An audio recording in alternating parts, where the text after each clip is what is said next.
গাজা নগরীর উপকণ্ঠে ভয়াবহ ধ্বংসযজ্ঞ চলছেই। এবার ইসরায়েলি বাহিনীর একের পর এক আক্রমণে ধ্বংস হয়েছে ১৫০০-এরও বেশি ভবন। আন্তর্জাতিক মহলে তীব্র উদ্বেগ ছড়ালেও থেমে নেই আক্রমণ। চলতি মাসের শুরুর দিকে গাজা নগরী দখলের অভিযান শুরু করে ইসরায়েল। এর অংশ হিসেবে নগরীর আল জৈতুন এলাকায় চালানো হয় পদ্ধতিগত ধ্বংসযজ্ঞ।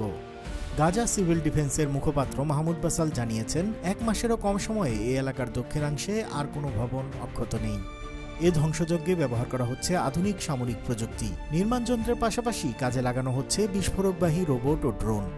ফলে মুহূর্তের মধ্যে একের পর এক বহুতল ভবন মাটির সঙ্গে মিশে যাচ্ছে।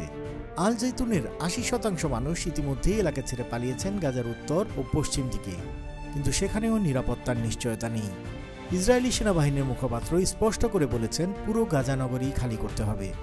আল জাজিরার অনুসন্ধানী বিভাগ সানাদ স্যাটেলাইট চিত্র বিশ্লেষণ করে জানিয়েছে, আল জৈতুন ছাড়াও জাবালিয়া, তাল আল জাতার ও শরণার্থী শিবিরগুলোতে লক্ষ্য করে পরিচালিত হচ্ছে এই হামলা। মূলত ঘনবসতিপূর্ণ বেসামরিক এলাকাকেই ধ্বংস করছে ইসরায়েলি বাহিনী।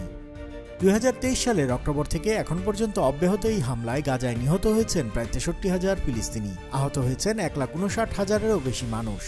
পাশাপাশি শিক্ষা, স্বাস্থ্য ও অবকাঠামো সবকিছুই ধ্বংসের মুখে পড়েছে। গাজা নগরীর আকাশ আজও ধোঁয়ায় আচ্ছন্ন। ধ্বংসস্তূপে ভরা রাস্তায় শোনা যায় শুধুই আর্তনাদ।